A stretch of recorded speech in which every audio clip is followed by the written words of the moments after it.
El siguiente programa es presentado por...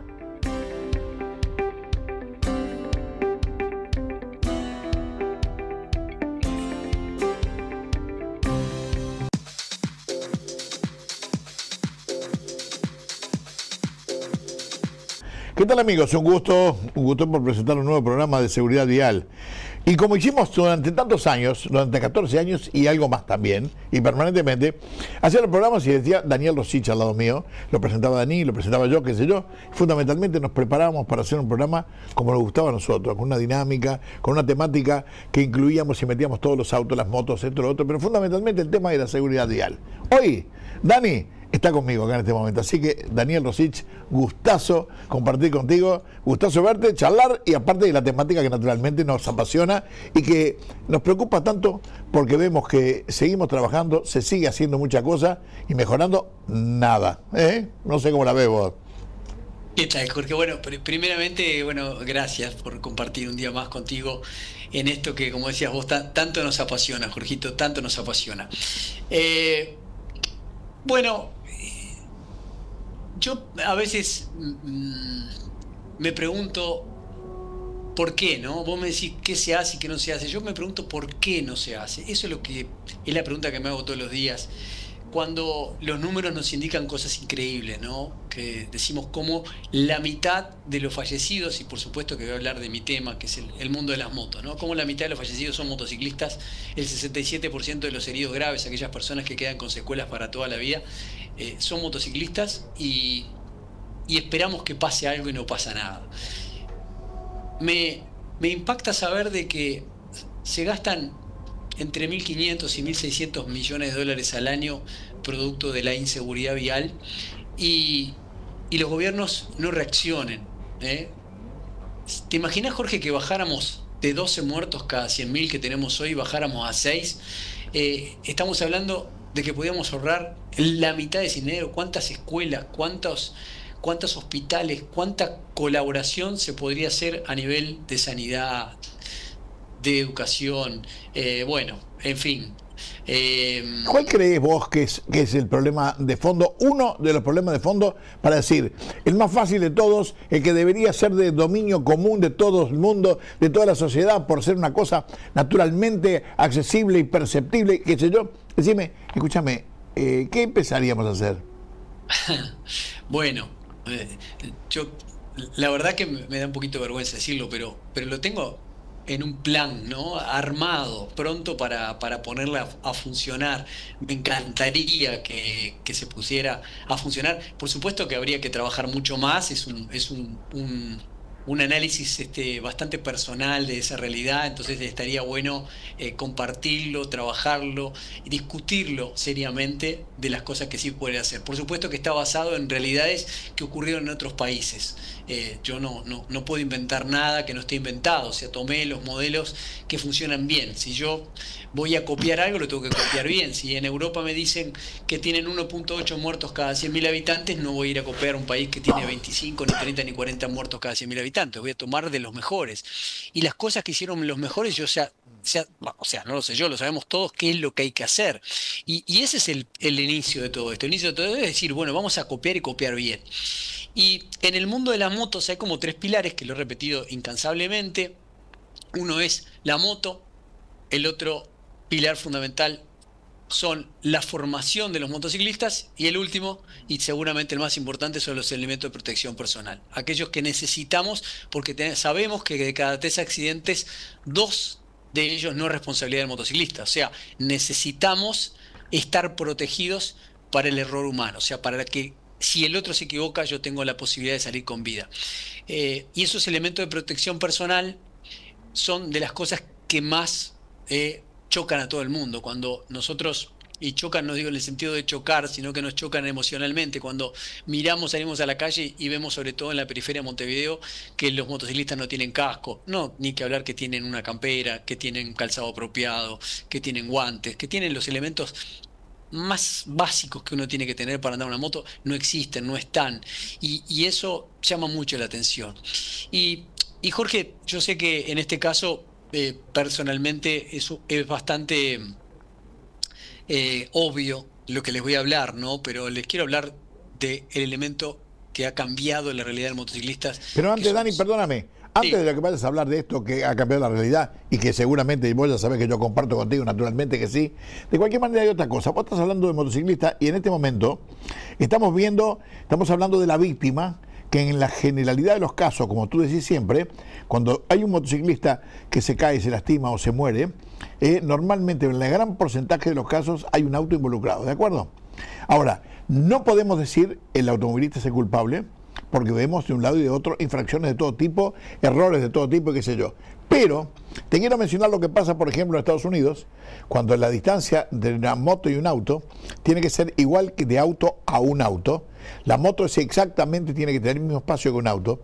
Pero cuando vos, automovilista, y otro automovilista a tu costado, y aparece una moto por el medio, sin respetarse eso que la ley dice que debería hacer, o sea que es el primero el motociclista que se involucra en una infracción como porque se quiere poco, porque no hay fiscalización, porque no está acostumbrado, por una cantidad de errores sociales que no han preparado a ese hoy conductor de motos para hacer algo, que es la conducción, para trabajo, para paseo, lo que sea, y me remonto a la preparación para manejar motocicletas, que lo dijiste vos como siempre, se preparan y dan clases prácticas para manejar un auto y no así para la moto. O sea, vamos entonces de alguna manera a remontarnos a las carencias, tremendas carencias que hay en la formación de nuestros propios conductores. Sí, totalmente, Jorge. Hay un aspecto bastante importante a comentar sobre eso que vos acabas de decir, ¿no? Que es tener certezas, ¿no?, sobre esto, ¿no? Los seres humanos somos falibles, o sea, nos vamos a equivocar, tarde o temprano, no hay posibilidades. Yo le preguntaría a muchos de los que hoy nos están viendo si alguna vez no cruzaron con roja, si no llevaron, no se detuvieron el cartel de pare, en el de ceda al paso, si cometieron infinidad de errores humanos que son los normales, son los que ocurren, son los que todos los humanos estamos sujetos a tener. La diferencia está que cuando uno comete un error con un vehículo que tiene un habitáculo, en el caso de un automóvil, de un camión, de un ómnibus, uno está protegido, tiene una carrocería, tiene una estructura. Incluso hoy sabemos que todos los automóviles tienen los airbags, tienen un habitáculo que está diseñado para absorber una gran cantidad de energía. Eso lo determinan las calificadoras, como el caso de la NCAP, que te puede decir, bueno, este auto tiene una calificación de 5 estrellas. Si yo me compro un Toyota voy a tener una calificación de 5 estrellas y seguramente si yo choco a 63 kilómetros por hora con un muro a 63 kilómetros por hora en un Toyota, seguramente no me vaya a morir. Ahora, si choco con un 0 estrellas, me voy a morir. Entonces, ¿para qué se hicieron las calificaciones? ¿Para qué se hicieron los autos más seguros? Para el error humano, porque tarde o temprano nos vamos a equivocar. ¿Y qué pasa en la moto? Bueno, todo lo contrario. La moto no hay ninguna posibilidad. Ante el error de uno o de otro, como decía, de cada 3 accidentes, 2 no representan un motociclista, pero seguro que en las 3 versiones siempre el motociclista se terminó lastimado. Entonces, definitivamente, como sabemos que eso va a ocurrir, tenemos que estar preparados, Jorge. Así como la NCAP desarrolló un programa para poder lograr que los fabricantes de automóviles consiguieran automóviles seguros, también los motociclistas tienen que pensar que la seguridad está en los elementos de protección personal. Ahora, Dani, todo eso que tú decís es la realidad del mundo, como deberían ser las cosas. Pero si a todo esto le acompañamos, lo que tenemos, cero fiscalización, cero control, cero exigencia, ¿qué es lo que hace el común denominador del uruguayo? No tiene preparación mental ni cultural con referencia al medio mecánico, me refiero al auto y a la moto, y a la bicicleta también, y al monopatín. ¿Qué es lo que no se ¿Qué es lo que alguien te enseña? A nada, a no respetar nada porque no importa, porque no interesa, porque hoy día hay un lío con las multas que no se puede creer. ¿Las multas por qué? Porque los carteles están, y los carteles de siempre, antes no multaban, hoy te multan el mismo cartel que está siempre, pero ¿cómo que pasó? Yo paso hace 14 años, paso por el mismo cartel y nunca me multaron. Hoy tengo 3 multas que valen 20.000 pesos, qué barbaridad. ¿A qué estamos jugando? No estamos haciendo trampa al solitario, no hay una noción. La gente se queja de las multas que hay de un lado y de otro. Señores, en este país salimos de la carretera, en la zona suburbana de Montevideo, Canelones, qué sé yo, a la derecha del supermercado, a la izquierda de la iglesia, más adelante la escuela. Es un tránsito permanente de gente que no respeta los pasos peatonales que por arriba, por abajo, sino que cruza donde le venga bien bien. Entonces, ¿qué es lo que hay que hacer? Naturalmente, es limitar las velocidades y nos quejamos permanentemente como que no conociéramos, estamos ajenos de todo. Esa es la realidad. Sí. Mira que se ha hablado mucho de esto. La movilidad es un derecho, ¿no? O sea, los seres humanos tenemos ese derecho a trasladarnos, a movernos. Lo que es difícil que la gente comprenda es que vivimos en una sociedad donde mis derechos los demás. Y cuando nosotros cometemos ese tipo de, yo diría, delitos, de exceso de velocidad, de no respetar las señales de tránsito, estamos atentando contra la vida de los demás. Y ese creo que es el punto, Jorge, es que la fiscalización no se trata solamente de controlar lo que yo hago, sino el daño que yo puedo hacer. La fiscalización de alguna forma intenta garantizar la vida de los demás. Por eso concuerdo 100% contigo que sin fiscalización no hay ninguna posibilidad. Porque y hay otro tema más, Dani. Vos sabés que estaba viendo el programa Buscadores del lunes pasado, ¿sí? Y entre otras cosas hablaban de los radares que están puestos si pasás a 45 kilómetros por hora en la puerta de una escuela un sábado o un domingo. Señores, lo primero que pasa es que también el tema del desconocimiento entre las autoridades. No hay radares inteligentes. El mundo entero hoy está en las ciudades inteligentes, ¿de acuerdo? Porque hoy nadie podrá decir que en una escuela, en un domingo, no hay el festejo, que la bandera, que el cumpleaños, que no sé qué cosa, y que están los chiquilines un domingo en la escuela o un sábado. O a las 3 de la tarde salen de una escuela el martes porque se rompió un caño. Pero de alguna manera eso se controla con la inteligencia que está vigente, está en la oferta mundial, que sean radares o lo que sea, radares de tramo con controles permanentes que hacen que la vida sea más fácil y más segura. Nosotros no lo tenemos. Y bueno, está, a la venta está, no tenemos acceso, conocimiento no hay, supongo que sí, pero a veces es porque cuesta mucho y no podemos. Bueno.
¿Tenés dudas sobre cómo manejar en determinadas situaciones o qué dice la ley de tránsito? En Seguridad Vial Uruguay, Jorge Alfaro te informa, te educa y te acompaña hace más de 14 años con contenido claro, útil y actualizado sobre seguridad en las calles y rutas del país. Queremos que manejes seguro y con confianza, por eso respondemos tus dudas directamente en los comentarios. Tu consulta puede ayudar también a otros conductores. Seguinos y deja tu comentario y mira nuestros videos. En Seguridad Vial Uruguay, el conocimiento salva vidas. Piso 6 dice claramente que el que dobla pierde la preferencia.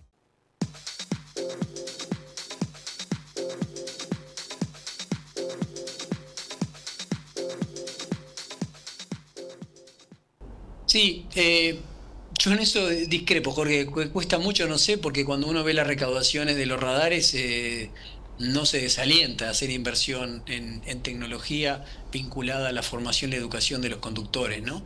Yo creo que la mejor inversión que puede hacer un gobierno es colocar toda la tecnología posible justamente para gobernar la movilidad. Me parece que no es una excusa. Nunca se hizo un acuerdo con la comunidad Waze o WASE, como quiera llamarle, no importa, que me fueron a visitar, en algún momento tuvimos una charla con ellos. La comunidad Waze, ¿qué es lo que hace? Si es que realmente el Ministerio de Transporte y Obras Públicas, y quien fuera, no importa, ponen radares, pero ponen señales diciendo acá lo van a fiscalizar, radar velocidad limitada, por esto y por lo otro, qué mejor que tener un acuerdo con la comunidad Waze o WASE que te diga dónde está el radar, porque además de eso, te informa que más adelante hay un camión que se rompió o hay una vaca muerta cruzando la mitad del camino. Entonces, si el afán no es de recaudación, lo que tenemos que hacer es conseguir la mayor información posible, y gratis, y para todo el mundo. Entonces no entiendo pregunto por qué no se ha hecho un acuerdo finalmente con eso. Sí, bueno, ahí no lo desconozco y realmente no lo entiendo. Pero bueno, esa es la realidad y es esa realidad que sufrimos casi todos las ciudades latinoamericanas, ¿no? Donde las tasas de mortalidad son tan altas, comparado con Europa, tan altas que uno no puede creer. Y generalmente es muy fácil decir que eso es porque en Europa tienen otras posibilidades económicas, que los medios son diferentes. Y yo siempre lo repito, ¿no? Tuve el honor de almorzar con Pera, no, con Pera digo yo, porque en España es Pera, ¿no? Pero Pere Navarro, diciéndome que son excusas, que España era el peor país de Europa, el más pobre, el que menos recursos tenía para cambiar esa realidad, y España, a pesar de que además son latinos, y los latinos tienen bastantes diferencias, sobre todo idiosincrasia con los países del norte, consiguió convertirse en el mejor país adelante de Francia, adelante de los ingleses, adelante de los alemanes, con tasas de mortalidad más bajas. Y eso no dependió ni de su cultura ni de su economía, dependió de una voluntad política, Jorge. La voluntad política es la que puede cambiar esa realidad. Y yo creo que ahí está la cosa, no está en echarle las culpas a las carencias que podemos tener económicas, porque en realidad yo creo que para cambiar esa realidad no es una cuestión de una inversión desmedida ni fuera de lo que que el país puede hacer como tal, repito, porque si gasta 1.500 millones de dólares por año, que son muchos más, pero voy a ser generoso, si gasta 1.500 millones de dólares al año, ¿cómo una inversión no va a impactar directamente sobre ese gasto para reducirlo? O sea, va a ser un muy buen negocio que el país invierta en lo que vos decías, invierta en tecnología, invierta... No, yo lo que veo, ¿sabes qué, Dani? Es que yo veo, por ejemplo, en este momento Marcelo Metediera está presidente de una SEB, a quien aprecio y respeto muchísimo profesionalmente, respeto y personalmente, naturalmente que sí, me honra con su amistad.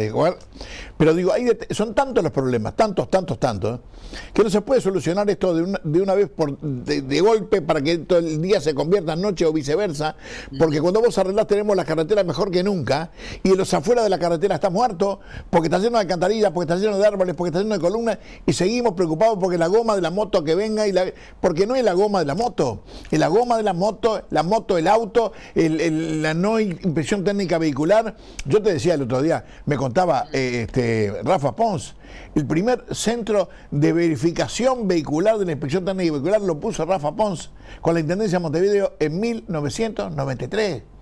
En el año 2007 salió la ley.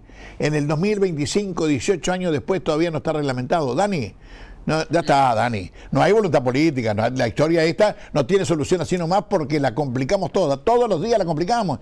Y estamos pensando que la libertad por puntos va a convertir el día en la noche. Por Dios, señores. Por Dios, por Dios. Ni soñemos, ni soñemos.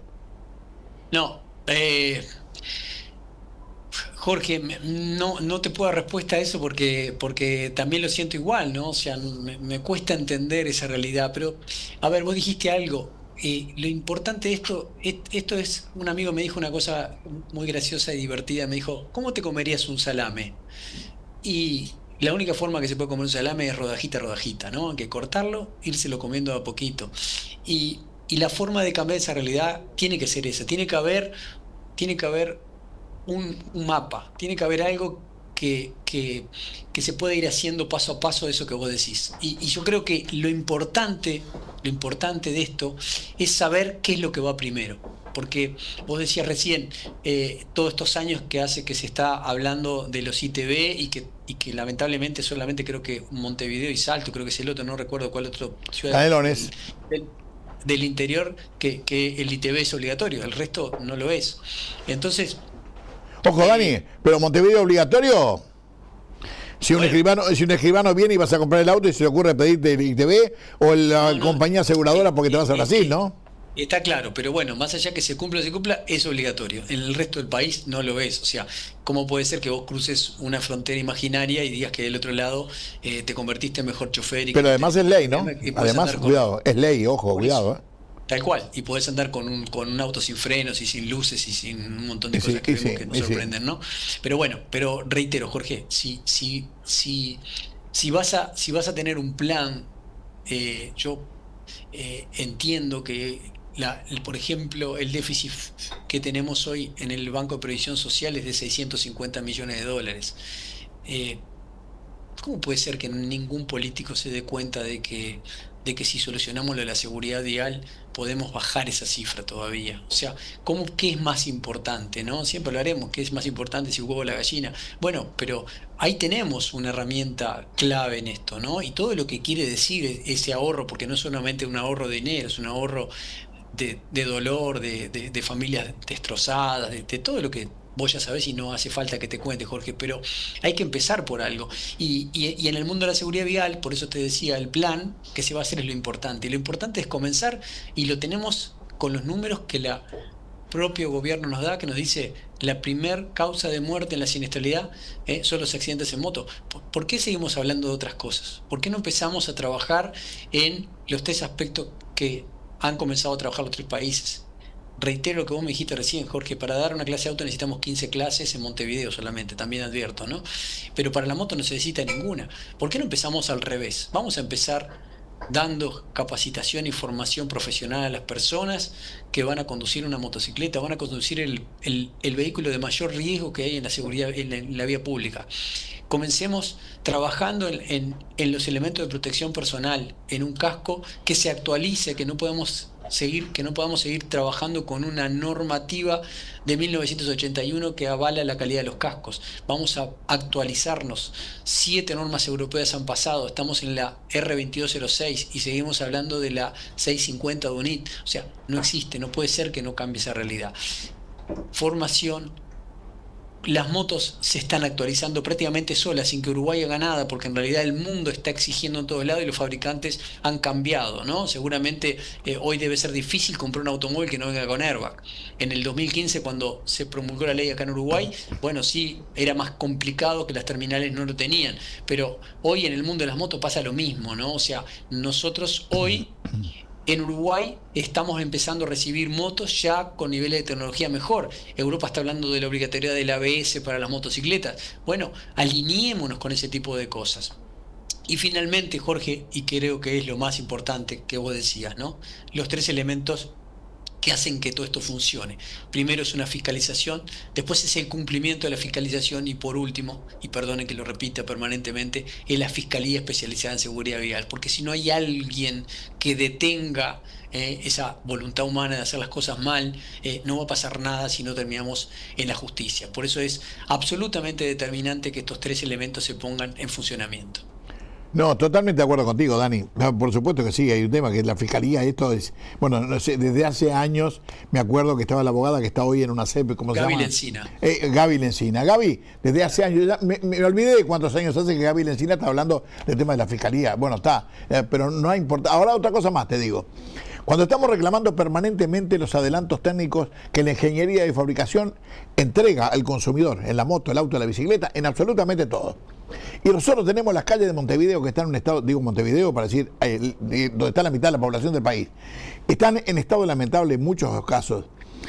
El contacto tanto para los frenos ABS como para el control de estabilidad, como para el control de lo que fuera de tracción, se consigue en el buen contacto el permanente de la rueda con el piso. Cuando el piso está todo roto, las ruedas van haciendo así. ¿De acuerdo? O sea que la eficiencia esa que estamos contratando y que nos entrega la ingeniería de fabricación se reduce a un porcentaje que por ahí está a la mitad. Señores, si esto es un combo, tendría que juntarse gente que se encargue del estado de las calles, el estado de las carreteras, cuáles las soluciones para el futuro y para mejorar, la gente que vaya a fiscalizar, la gente que vaya a controlar, la gente que vaya a enseñar, la gente que vaya, digamos, a hacer un combo, un paquete que estén todos de acuerdo para decir de una vez por todas, al unísono progresar.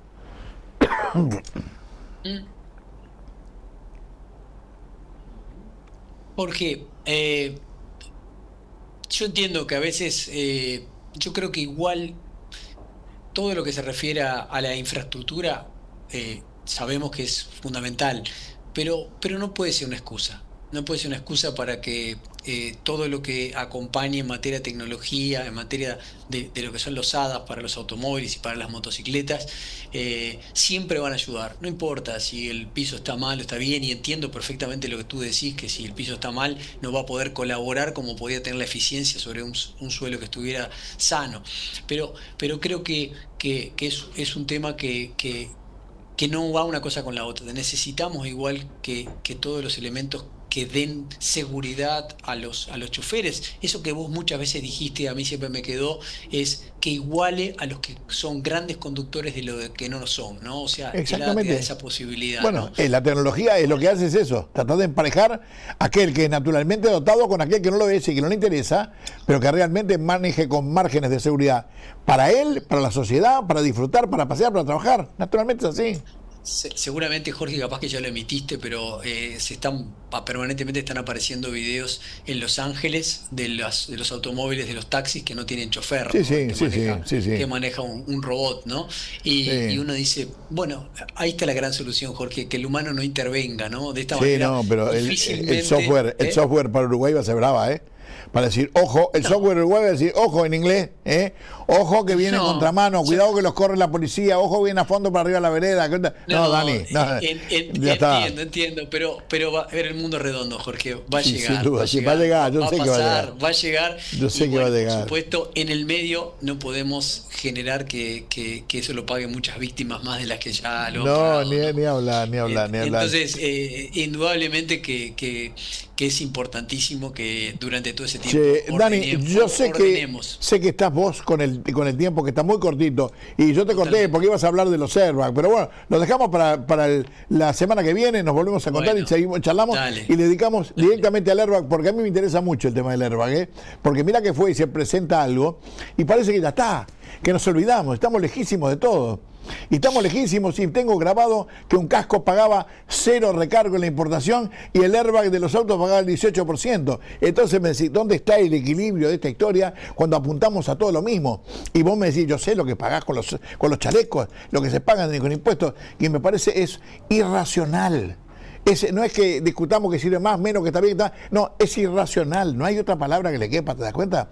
Esto para salvar la vida, además de las vidas, les significa plata para el Estado, para el país. Señores, por Dios, fenómeno. Hay cosas que no ameritan una discusión. Jorge, el Estado somos todos, o sea, todos los uruguayos tenemos que dividir esos 1.500 millones de dólares entre todos los que vivimos en Uruguay, o sea, todos pagamos para que esas personas sean atendidas, sean cuidadas el resto de su vida, o sea, no podemos olvidarnos de eso. Por eso contemplar este tipo de elementos tecnológicos de última generación son la respuesta a ese deseo que tenemos todos en la baja de la muerte y mortalidad de los motociclistas, en este caso con el tema del airbag. Bueno, sin duda, Dani, te doy las gracias, un abrazo grande y nos encontramos en cualquier otro momento la semana que viene por ahí. Estamos en contacto y programamos lo que sigue, ¿de acuerdo? Abrazo grande. Muchas gracias, Dani. Un abrazo para ti. Gracias, chau.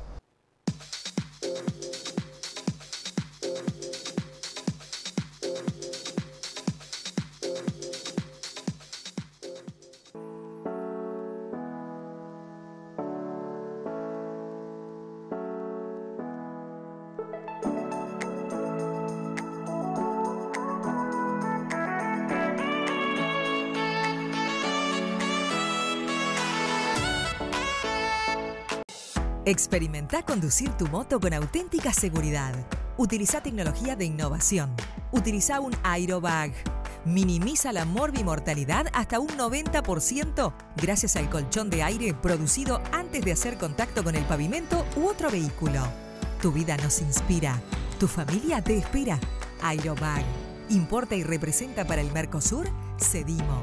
www.cedimo.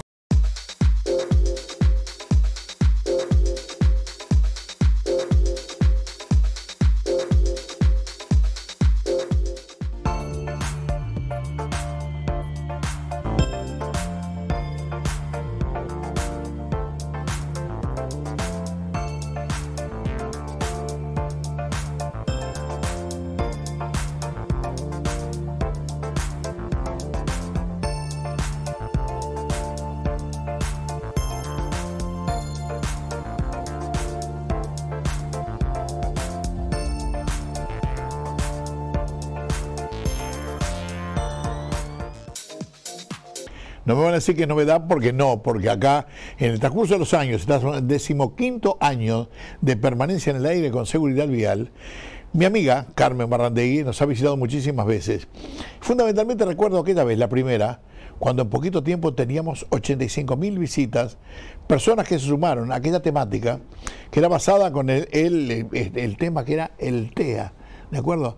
Que era algo como hablar de desconocido, por lo menos para mí era un mundo diferente, y que Carmen me lo hizo tan fácil y me empecé a compenetrar de cantidad de cosas y me empecé a sentir algo inútil si no colaboraba y trataba de ayudar para seguir el progreso de estos chicos y de la gente en general, no solamente chicos que sufren de este trastorno del espectro autista, que por ahí es más conocido por todos. Le doy la bienvenida a mi querida amiga Carmen Barrantegui. Un gusto como siempre, Carmen.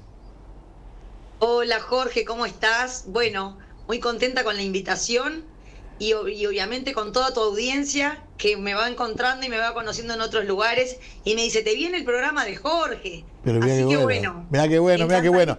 Aparte llegamos a todo el país, viste Carmen, y en realidad, o sea que hemos dado charlas por todos lados y en realidad me quedé con algo que me dijiste tú un día, cuando dices, ¿por qué empezaste esta actividad? Y me dijiste en un caso puntual particular de que el médico arreglaba todo con pastillitas por el tema de bajemos la ansiedad y bajemos esto, regulemos, y como, perdón, esto no es así. Hay un trastorno, hay algo diferente que nos arregla con pastillitas, hay que buscar la solución, y te fuiste y te preparaste para hacer lo que sos hoy, una docente en el tema de el TEA concretamente, ¿de acuerdo? Pero que yo recorro el país. ¿Sabes con cuántos chicos tú te encontrás en las clases que los mirás? A lo mejor estoy soñando por no soy técnico en la materia, pero lo veo como que son o dispersos o que están en alguna otra cosa y yo no sé si la maestra los está entendiendo. Y a mí tampoco voy a entrar en terreno que de repente no me corresponde, no estoy preparado para eso, pero de eso te dejo a ti para que me cuentes. Bueno, Jorge, mira, contarte un poquito que actualmente ya no hablamos más de trastorno dentro del espectro del autismo, sino que decimos condiciones del espectro autista. Porque el cerebro de estos chicos está condicionado o armado de una manera, o que irriga de una manera diferente. Entonces, como no, el DSM-5 hablaba de TEA, de trastorno dentro del espectro del autismo, ahora decimos que estos chicos tienen CEA, que es una condición distinta no de la conformación del cerebro, sino de cómo llega la información. Entonces ahora es bueno que y en realidad hablamos de los neurodiversos. Próximamente vas a escuchar que no hablan más de los autistas, sino que hablan de los neurotípicos y de los neurodiversos, ¿no? Y la importancia de estas cosas a la hora de generar lugares y nichos de confianza donde estos chicos puedan desarrollar sus habilidades sin quedar expuestos siempre a la dificultad. Entonces, por eso me parecía importante hablar de esta nueva definición, hablar de chicos neurodiversos, ¿no? Integrados en un mundo de neurotípicos, para decirlo así de una manera. Ahora, Carmen, Entonces, bueno, Carmen, la experiencia que tú tenés y el profesionalismo y todo lo que tú aprendiste, ¿hay eco en el país para que haya mucha gente que se acerque a lo que tú pregonás para tratar de ir a un crecimiento de docentes y tratar de que la cosa sea más, ¿cómo te puedo decir?, más común o más fácil para los que tengan algún tipo de dificultad? Sí, mira, actualmente, yo más bien trabajaba en clínicas con el chico y con la familia, pero bueno, socialmente se está volviendo algo bastante complejo porque es que es un problema de comprensión mutua, ¿no? Ellos no nos entienden a nosotros y nosotros no nos entendemos, no los entendemos a ellos. Y aquí se genera el conflicto y aquí es cuando se genera la conducta de desvío o esto que queda de repente que está descompensado y recurren a los médicos, a los psiquiatras o muchas veces en las escuelas se desata un protocolo donde hay que llamar a una emergencia médica para que intervengan determinados puntos y este chico no termine lastimando o exponiendo a un maestro a determinadas conductas o a otros. Entonces, lo bueno de esto, y te agradezco de corazón que hoy me des este espacio, porque en realidad es tratar de informar para que esto que hoy se ve como una discapacidad pase a ser algo que si todos lo entendemos, deja de verse como discapacidad y sabemos qué hacer y entender el porqué y el para qué de estas conductas. Y además los chicos con este trastorno o con esta condición, para decirlo de una manera bien dicha, o los neurodiversos, los vemos todo el tiempo al lado nuestro. Y lo vemos en distintas condiciones y decimos, che, este tipo es como antipático, es soberbio, no genera buenos vínculos. Y en realidad posiblemente tengamos al lado nuestro un neurodiverso o sea, que sea muy inteligente para ciertas cosas y se vea muy empobrecido en otras. O sea, que no lo estamos viendo a nivel de a nivel solamente de las escuelas. O claro, tú, Carmen, lo que tú me hablas es un tema de relacionamiento, pero me estás hablando de neurodiverso y estás hablando de un ingeniero o con alguien que estudió y que pudo recibirse de técnico o profesional directamente, ¿no? Por supuesto, o como habrás escuchado muchas veces el caso de Lionel Messi. O sea, de repente nosotros hablan de Messi, de esto y no sé qué, y vos mirás la expresión de repente de Messi y es una persona que no tiene de repente una mímica facial acorde a la situación, ¿no? Permanece, o sea, tiene una habilidad y el cuerpo sometido a esas condiciones, ¿no? Funciona muy bien y tiene integrada la pelota y es capaz de medir o predecir cómo otro se va a mover en un espacio y acomodar exactamente con una precisión, pero esa misma habilidad no la tiene a la hora de generar un vínculo con otras personas, pero, Carmen, y responder adecuadamente. Sí, perdóname, pero tú estás hablando de Messi porque lo que tú percibís o sabés ya directamente lo que me estás diciendo técnicamente, que lo de Messi es así. Me ha planteado algunas veces que Messi era un autista de alto funcionamiento y que muchas veces lo notaban como antipático o como antipático no, como que no puede expresar o le van a hacen hacer una declaración en un determinado momento y carece muchas veces de una habilidad social que no le implica lucirse igual que como se luce a nivel futbolístico, ¿no? Entonces, muchas veces esta persona que tiene habilidades en su cerebro se maneja muy bien en un determinado contexto, a determinada velocidad o a determinada situación puntual en una cancha, no es capaz de hacerlo vincularmente, generando estas cosas cuando de repente viene alguien, está hablando y lo mira a alguien y reacciona con una respuesta de determinada manera, ¿no? Entonces, a veces pasa o de repente también lo hemos visto en algunos corredores de auto que han planteado que tienen, dentro de los neurodiversos también hay gente que tienen un trastorno por déficit atencional. Sí, ahora, perdóname, porque ahí entras en mi tema del automovilismo deportivo. Ahora, como estamos hablando, digamos, de una actividad de un alto, no solamente alto rendimiento, sino de alta, ¿cómo te voy a decir?, practicidad o eficiencia a la hora de decisiones de altísima velocidad y donde no se admite el error como valor o como posibilidad. Estamos hablando de algo. ¿Tenés algún piloto puntualmente que vayamos a hablar algo de eso? Mirá, yo estuve observando, siempre me llamó muchísimo la atención a partir de su declaración de Franco Colapinto. Franco Colapinto es una persona que sometida a una condición rinde muy bien, o sea, rinde muy bien en determinada condición, en esa velocidad. Es un cerebro que procesa muy bien esa información, tiene una muy buena destreza frente a determinada conducta, ¿ah? Pero después, cuando se baja de su auto, tiene que interactuar con otros, a veces sus diálogos no son apropiados en las cosas que dice, en el punto que las dice y cómo, ¿no? Inclusive tuvo una declaración, viste, con referida al Uruguay, a la Argentina, cantidad de cosas que después se tuvo que retractar. Pobrecito, a mí, la verdad, es un chico que no me pareció agresivo ni malo, sino me pareció espontáneo y por ahí natural dentro de sus limitaciones o no sé, o algo más. En realidad fue rápido en lo que dijo.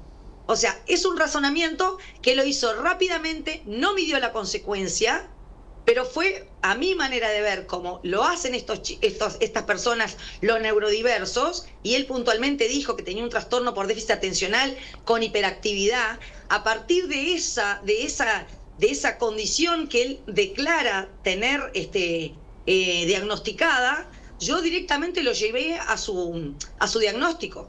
Es una persona que a la hora de decir las cosas, su cerebro opera de repente con la misma velocidad, pero nosotros en la reciprocidad, y no se da cuenta a veces de la reciprocidad del diálogo. Muchas veces no toma en cuenta cómo el otro lo recibe por los procesos empáticos. O sea, está más pensado en la función ejecutiva, en que las cosas son de determinada manera, en un tiempo determinado, como es el automovilismo, ¿no? O como es las acciones y las reacciones que hay que tener, pero el ser humano, un poco te escuchaba en la conversación anterior también que estaba teniendo, el ser humano frente a las distintas situaciones que le pasan en la vida, no es predecible. O sea, tú no podés predecir lo que te van a decir alguna persona en alguna conversación, y ahí es cuando se genera el conflicto.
El conflicto. Sí, Carmen, y este chico en la actividad elegida, el techo, ¿vos podés medir dónde tiene el techo? ¿O es algo a decir, a lo que él se decida, es lo máximo? ¿O consigue lo máximo? Y yo creo que sí. O sea, tiene un acondicionamiento de su cerebro que funciona mucho mejor, ¿tá? Sometido a esa condición, a esa velocidad. O sea, ese cerebro reacciona, o sus neuronas tienen mayores sinapsis y mayores conexiones, y puede abrir un espectro de perfeccionamiento mucho mejor que otro que no sea neurodiverso.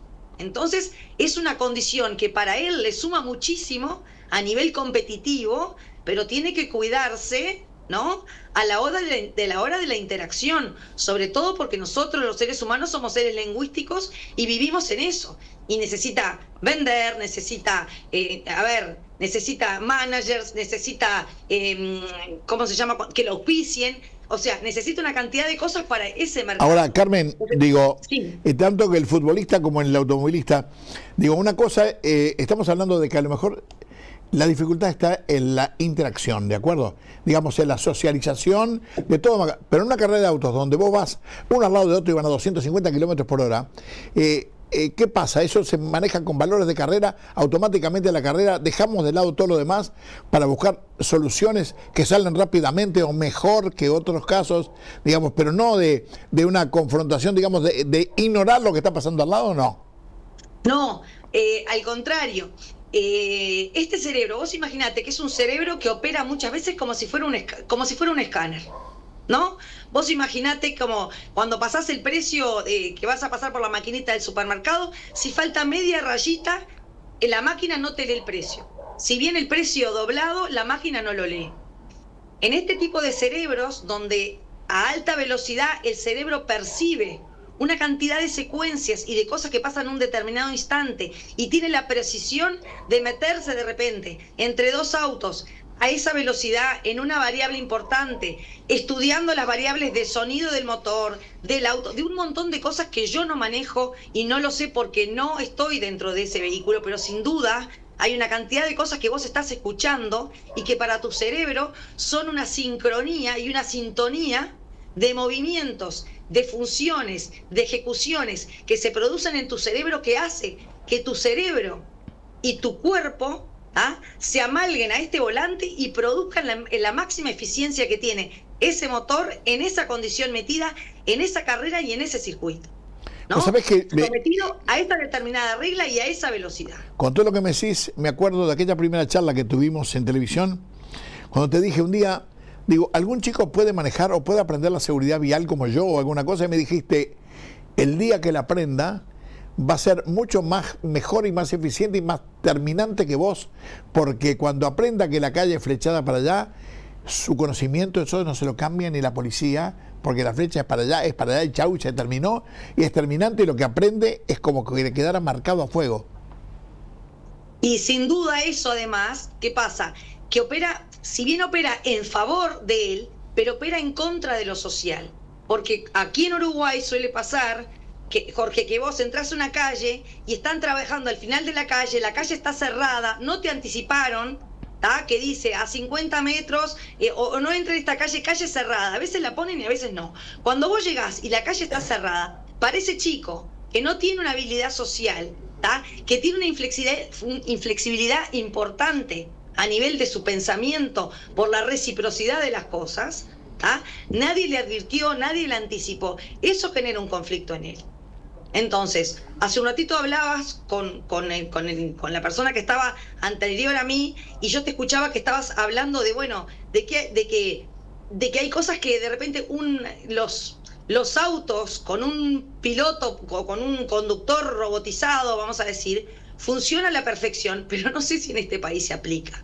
Y no, pero digo, porque eso se mueve por un software, que naturalmente el software, digo que en Estados Unidos será para la perfección de las indicaciones y el respeto. Acá, que donde aparece alguno contramano y otro que el cartel de pare no existe y le sea el paso, ¿cuál es el software que tiene que tener? Algo que seguramente llegará algún día, pero no será hoy, ¿no? No, y yo no sé si lo voy a ver, o sea... Claro, sí, no, sin duda. O sea, yo no sé si lo voy a ver, porque verdaderamente, cuando vos venís en una ruta y ves que hay un montón de gente que son no sé si en este país va a funcionar un software que también atienda a la viveza criolla, ¿no? Sí, naturalmente, sí, ese es el problema. O sea, software para viveza criolla plus, tendría que tener. No, ni hablar. Entonces, esto no se puede manejar, porque vos estás llegando, no sé, por la Interbalnearia a Montevideo y tenés un montón de gente que te anda por la banquina.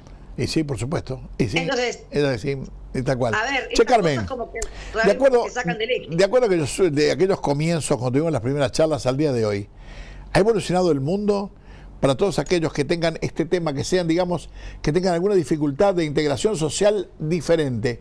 ¿Hay alguna mejoría? ¿Hay algún, digamos, camino diferente? ¿Alguna ayuda social o colaboración o entendimiento que permita que la actividad sea más fácil o más, no sé si la palabra es fácil, pero por lo menos que tengan menos dificultades en su camino? Yo creo que está más visibilizado porque la gente habla más del tema. Y además también... se ha visibilizado más, y hay otra cosa que ha hecho que los cerebros de los seres humanos empiecen a funcionar como neurodiversos.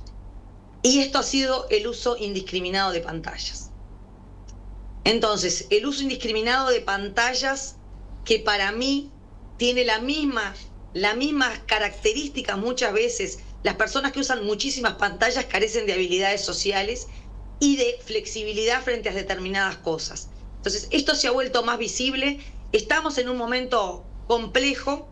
Si bien hay más personas, por suerte, que se están acercando al tema, y hay personas como tú que das un espacio para difusión a esto, también se están acercando a esto. Nos queda muchísimo por hacer todavía, muchísimo. Creo que además que las escuelas durante mucho tiempo y los colegios, con toda la buena voluntad del mundo, han tratado de adaptar currículas, ¿tá?, para chicos con estas dificultades. Pero esto no se trata de adaptar solamente currículas o tiempos de trabajo, sino adaptar nichos seguros. Es decir, si yo voy a incluir a un ciego en una escuela, ¿no?, lo importante no es que el ciego de repente entre a la escuela y tenga, yo qué sé, un bastón para ciego. Es importante que los docentes que tengamos enseñen braille, por decirlo de alguna manera. Sí, te entiendo. Entonces, perfectamente. Sí. Necesitamos muchísimas cosas todavía, y entender también que en esto de las condiciones y de los cerebros neurodiversos, lo difícil y lo complejo de esto es que hay muchísima cantidad y todos son distintos dentro del espectro. Che, Carmen, o sea, y que el maestro sepa detectar y eventualmente solucionar, y a su vez de estar cuidando y trabajando con un chico, explicarle a los padres qué es lo que tiene su hijo, que es el otro tema. No, y además entender el porqué y el para qué de sus funciones. Si yo me traes a mí un chico con esta dificultad medicado para que no moleste puntualmente, este chico no va a molestar en la clase, pero no va a aprender absoluta nada porque no está disponible. O sea, en realidad, vamos a decir, si yo tengo un chico que es hiperactivo, que necesita estar en movimiento para aprender, y yo lo siento en el primer banco de la clase, ¿tá?, y le doy una currícula adaptada, me va a entorpecer el trabajo con los demás, pero no va, o sea, me va a entorpecer el trabajo con los demás y además para él no va a tener un beneficio venir al colegio. Entonces, lo importante de él es entender, primero, si este chico es más visual, más auditivo, o si necesita estar en movimiento para funcionar mejor, ¿no? Para que sometido a la condición de movimiento rinda mejor, ¿no? Entonces, a este chico posiblemente lo que sea bueno es sentarlo al final de la clase, darle actividades claras, cortas y concisas. O sea, hay que adaptar un nicho, ¿ah?, para que él pueda estar dentro de la clase, que no sea cerca de la puerta, pero de repente que esté rodeado de compañeros que sirvan para corregular con él, que sean más tranquilos, que estén sentados con él, que no lo potencien en esta hiperactividad. O sea, hay muchas variables que no son fáciles, que son fáciles de captar, que se pueden transmitir y que se puede hacer una buena lectura de esto, o pruebas sencillas como hacer un perfil sensorial, que muchas veces es mandando una batería de preguntas a la casa y entendiendo cómo funciona y cómo se adecua mejor a determinadas situaciones. Entonces, a veces es importante entender el porqué y el para qué de estas conductas para que la sociedad pueda estar con ellos respetuosamente, sin discriminarlos y sin huir de ellos por miedo a que tengan una descompensación. No, y además, Carmen, con el pleno conocimiento de que estás hablando con alguien que lo que aprenda, lo aprende, y lo aprende igual o mejor que el resto, pero volvemos a lo mismo, tiene determinadas formas distintas de actuar, pero después en lo que respecta al aprendizaje y a lo que significa el futuro y su actividad, digamos, social, digamos, o profesional futura, va a ser igual o mejor que la mayoría. Sin duda, es así como estás diciendo. Pero en realidad esa posibilidad que estamos viendo nosotros y que vos la estás haciendo como posibilidad es lo que hace que esta persona pase a ser vista en la sociedad, que tenga una vida protagónica y que no quede aislado, ¿ah? Como lo que decíamos, el autismo, que lo que genera es aislamiento.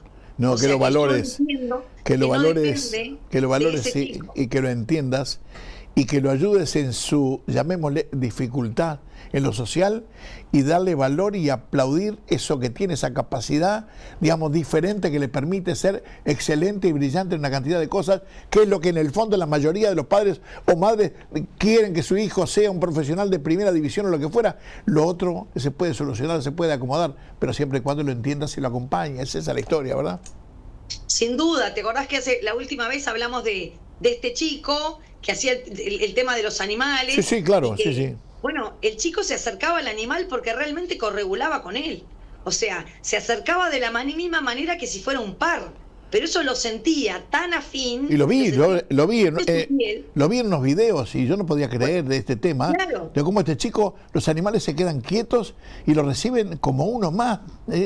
Insólito, increíble, realmente.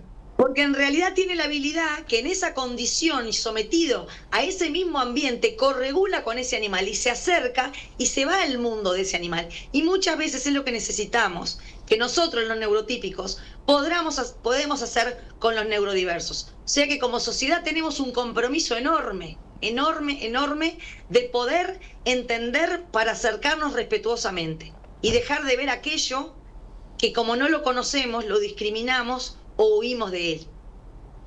Mi querida amiga Carmen Barrandegui, esta es una más, no la última, por supuesto.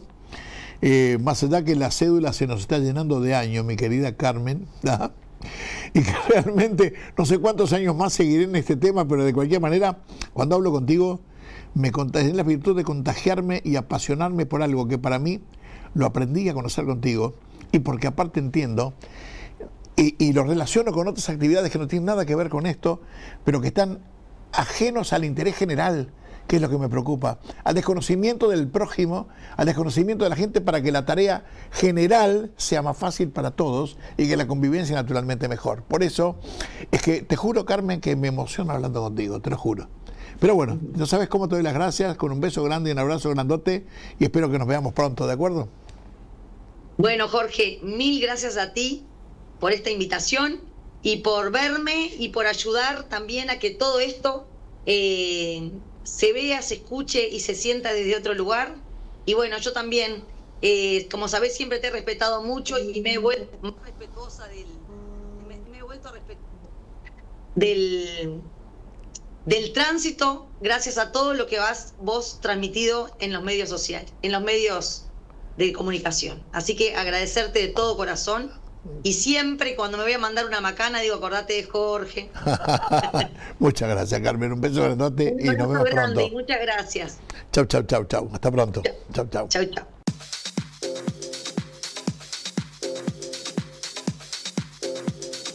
Bueno, amigos, realmente a mí me encantó el programa, me encantó la nota con Carmen. Con Dani, como siempre, de alto contenido, fundamentalmente para que la gente nos entienda, nos escuche, a ver si por favor pueden mejorar y cambiar alguna cosa. Y con Carmen Barantegui, un tema realmente muy profundo que a mí me emociona enormemente, una nota realmente bárbara, para todos los gustos, ¿eh? Hablamos de Messi, hablamos de Colapinto, hablamos definitivamente de lo que es esto, que realmente es muy común en nuestra sociedad y que la gente no entiende. Yo decía Teo, ahora ya es SEO, ¿viste? ¿De acuerdo? Pero bueno, definitivamente espero que les haya ayudado. Señores, teníamos previsto para el día de hoy el sorteo de la parrillita de Tyler Sui. Por distintas razones, no importa, lo vamos a hacer el próximo viernes 11, cuando inauguremos el programa, el nuevo siglo, el viernes 11 a las 20:30 horas, seguramente ahí estaremos haciendo el sorteo que corresponde de esta parrillita que es espléndida y que fundamentalmente la presentación final para que ustedes la vean. Alexander Moreira, el hombre que fabrica, que el director general de Tyler Sui, nos manda este mensaje que es el final del programa. Mirá lo que es esto, mirá esta parrillita. Qué divina que quedó esta parrillita. Todo en 3 milímetros. Nos estamos quedando hasta tarde para hacer cosas, pero la verdad estoy fascinado con esta máquina. 3.000 pesos. Mejor dicho, 2.900 pesos. 2.900 pesos de 3 milímetros. El que la quiera, comuníquense con este teléfono y se la enviamos. Es una maravilla. A carbón podés sacar la parrillita, haces el carbón, calentás el carbón, tirás la parrilla, carnecita, choricito, todo en uno. Vamos arriba, en Uruguay se puede nomás.